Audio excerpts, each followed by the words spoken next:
They've been telling us about the uranium, eh? But where did that name come from, by the way? Niger, must be some lake or river or something. That's flowing water. But uranium, where did uranium come from?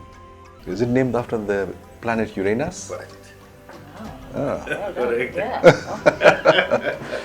I can't remember the German scientist. I think it was a German scientist who discovered the actual element. Like there's also plutonium, which is named after Pluto. Is there any relationship between plutonium and uranium? They're radioactive. They're both radioactive. But that's going to take me back to high school days and my chemistry, and that's all long forgotten. Okay. Yeah. However, what we do know is, and this is according to the World Nuclear Association, Niger is the 7th largest producer of uranium at about, if I can remember, less than 5%, 14.5%, I think it is. However, what is interesting, actually 4%. 4% of world production at least at the end of 2022. What is interesting, however, is countries within Russia's sort of sphere of influence produce about 55% of the world's uranium. Would you call them Russophone countries? I don't know. There used to be the Commonwealth of Independent States after the fall of the USSR. It used to be called the CS, but I don't know if that organization still exists. But Kazakhstan and Uzbekistan are still closely allied with Russia. And Kazakhstan, of course, is by far and away the largest producer of uranium in the world. Africa is a significant contributor. We produce about 16% of the world's uranium.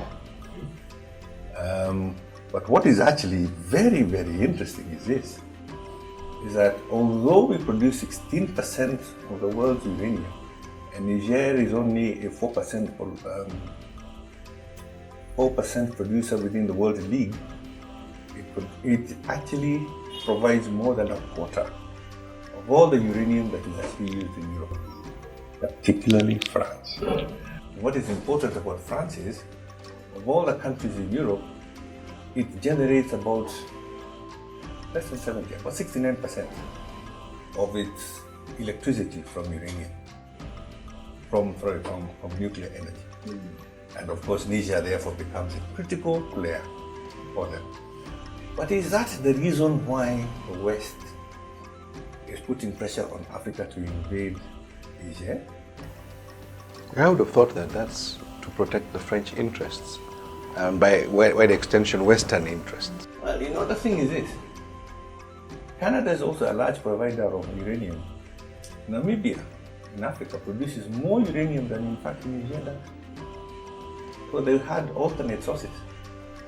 I think under the French colonial independence and the subsequent independence model, France has got exclusive or first rights to the uranium, the uranium in Niger, and have basically no rights at all to the uranium in Namibia and Canada. That is true, but also, if you have, because Niger is landlocked, and you're having turmoil, coups around it, and I showed you the desert band of countries right across the Sahel that have had some sort of activity in the recent past. The continued provision of uranium would have been still a very tenuous argument, very expensive militarily. I am thinking, however, there could be a different story. And that story, by the way, is natural gas. Let me explain. There has been a project that has been bubbling along, which has never really kicked off, called the Trans-Saharan Gas Pipeline. You've never heard of it. It has another name, Niger Pipeline, which is of course a portmanteau of Nigeria and Algeria. Nigeria, through exploration activities principally, discovered a lot of gas. They never knew they had gas. In fact, the amount of gas that is in Nigeria, by the way, is now, I think it's about 2.2 trillion cubic meters. It's a horrendously big number.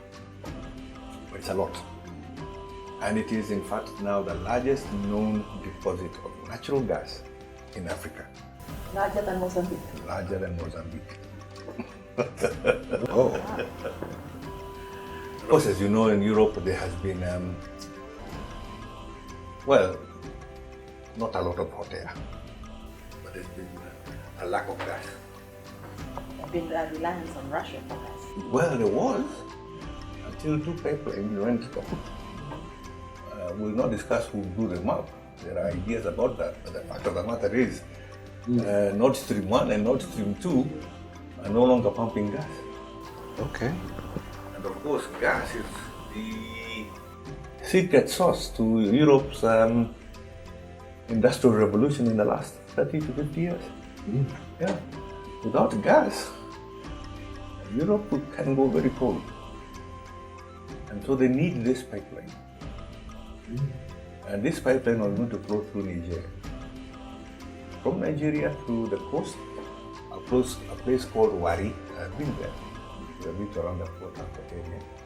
From Wari to flow north, all the way through Niger, into Algeria, for a pipe to branch out into Tunisia, and the other branch to go through into Spain, I think it was. And for the distribution of gas to take place in Europe. It's going to go under the sea as well? No, it's going to go through the side. No, No, but what? across the Mediterranean. Oh, yeah. That would have been, yeah. Just like Nord Stream. Just like Nord Stream. Okay, and Nord Stream is in which? That was in the Baltic. Baltic. Yeah. But this would have been a very long pipeline. Yes, yes. But you see, well, the But thing Spain is, is quite close. Gibraltar. That's where Straits well, of Gibraltar. also, the thing is, I think technically, it could have been. Well, they're only crossing a huge expanse of desert, and I'm just being clear. I don't know how the terrain looks like, but it is a project that is been cooking for a while. The partnership between Nigeria's national, they have the state company that runs the gas industry, and then their partner would have been the Algerian company, apparently the largest company in Africa. In Algeria. The Algerian company that I think it's called Sonatrach. It's again one of those French names. Société Nationale pour la Recherche, la Production et le Transport, la Transformation et la Commercialisation, something like that, the hydrocarbons. Well, is it bigger than Aramco of Saudi Arabia? No, that is the biggest company. And you know how Aramco came to be? Aramco, The Arabian-American. Arabian-American company. Arabian, yeah. Yeah, that shows you the Saudi ties to America at the time of the oil exploration and mining of it, the petrodollar. Yes, but the interesting thing, of course, is that tidbit is that there are no Americans no longer have an interest in Aramco. Well, it was nationalized, and then there was a public IPO. Because I think that it should have been one of the world's largest IPOs. But of course, the royal family still has, I think, the largest stake. Anyway, so Sonatrach and NNPC, the National Petroleum Corporation of Nigerian National Petroleum Corporation, I think they have a joint agreement. There's some sort of vehicle that they're going to set up. They're going to set up this Trans-Saharan gas pipeline. Europe is looking at it to replace the oil that has now suddenly gone missing. And I think think that this is the key driver of that whole Niger intervention business, quite apart from the uranium. And remember, for Nigeria, there is what is the need for me for them? Because this is when Buhari was president, he actually, I think there was a statement he made. I'm trying to remember the words.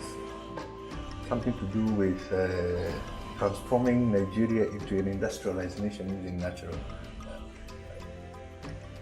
gas. How long was Buhari? When was his era? Okay, but I guess that's something we can explore in the next. Yeah. Yeah. Okay.